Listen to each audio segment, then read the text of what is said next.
السلام علیکم ورحمۃ اللہ، ان الحمد للہ والصلاۃ والسلام علی رسول اللہ۔ آئیے سیکھیے ترجمہ قرآن۔ آج کا سبق ہے سورۃ القاف کی آیت نمبر 23 سے 26 تک کا ترجمہ۔ اعوذ باللہ من الشیطان الرجیم،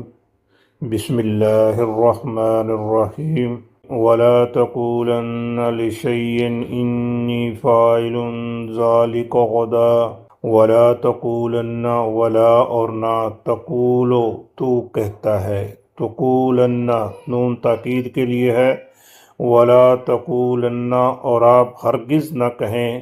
لشیء شیء چیز، لشیء کسی چیز کے بارے میں، انا بے شک، انی بے شک میں، فاعل کرنے والا ہوں، ذالک یہ، ذالک غدن یہ کل، ولا تقولن لشیء اور آپ کسی چیز کے بارے میں، کسی کام کے بارے میں ہرگز نہ کہیں، انی فاعل ذالک غدن کہ میں یہ کام کل کرنے والا ہوں، الا مگر، ان یشاء اللہ ان یہ کہ، یشاء شاء اس نے چاہا، یشاء حمزہ کے اوپر پیش، وہ چاہتا ہے، ان آنے کی وجہ سے فعل مضارع منصوب ہو گیا، حمزہ کے اوپر زبر آ گئی، ان یشاء کہ چاہے، اللہ اللہ، الا ان یشاء اللہ مگر یہ کہ اللہ نے چاہا تو۔ اس آیت میں اللہ تبارک و تعالی نبی کریم صلی اللہ علیہ وآلہ وسلم کو حکم دے رہے ہیں کہ آپ کسی کام کے بارے میں یہ نہ کہیں کہ میں یہ کام کل کروں گا، مگر یوں کہیں کہ اگر اللہ نے چاہا تو یہ ہمارے لیے بھی سبق ہے، جب بھی ہم کسی کام کے بارے میں کہیں کہ یہ میں فلاں وقت کروں گا تو ساتھ انشاءاللہ ضرور کہیے۔ وَاذْكُرْ رَبَّكَ إِذَا نَسِيتَ، وَاذْكُرْ وا اور اذکر، الف کے اوپر پیش لگا کے پڑھیں گے، امر ہے، اذکر ذکر کر، وَاذْكُرْ اور ذکر کیجئے، رَبَّكَ اپنے رب کا، وَاذْكُرْ رَبَّكَ اور اپنے رب کا ذکر کیجئے، کب، اذا جب، نسیتا ناسیا وہ بھول گیا، نسیتا تو بھول گیا، فعل ماضی ہے، اذا کے بعد اس کا ترجمہ یوں کریں گے،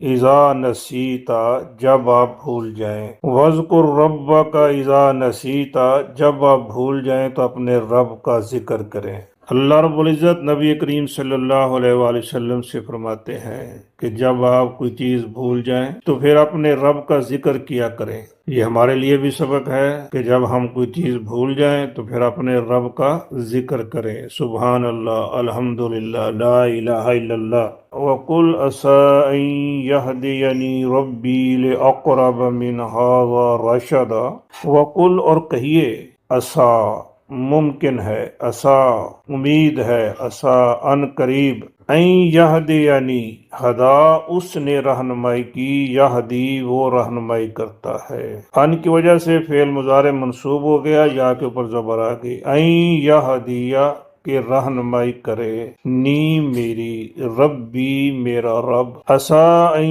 یہدینی ربی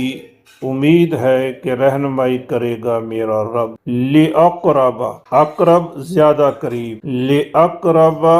زیادہ قریب چیز، کس کے قریب، راشدن ہدایت کے،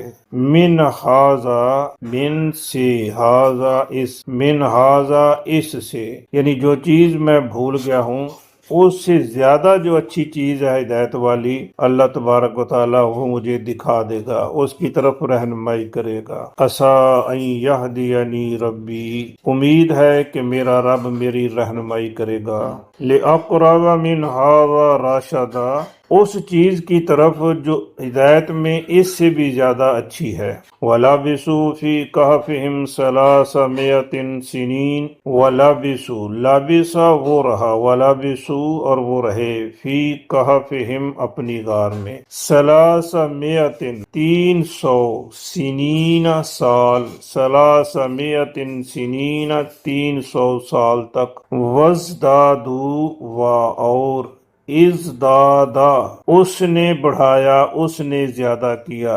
ازدادو انہوں نے بڑھایا، وازدادو اور انہوں نے زیادہ کیا، 9 یعنی اصحاب کہف 309 سال تک غار کے اندر رہے۔ ان آیات میں ہمارا لیے سبق ہے کہ جب بھی کوئی کام کرنا چاہیں تو انشاءاللہ ضرور کہیں، اور اگر کوئی چیز بھول جائیں تو اپنے رب کا ذکر کیا کریں، اس امید سے کہ جو چیز بھول چکا ہوں اس سے بھی زیادہ اچھی جو ہدایت والی ہے اس کی طرف میرا رب میری رہنمائی کرے گا۔ اللہ تبارک و تعالیٰ سے استدعا ہے کہ وہ ہمیں قرآن کو پڑھنے، سمجھنے اور اس پر عمل کی توفیق عطا فرمائے۔ والسلام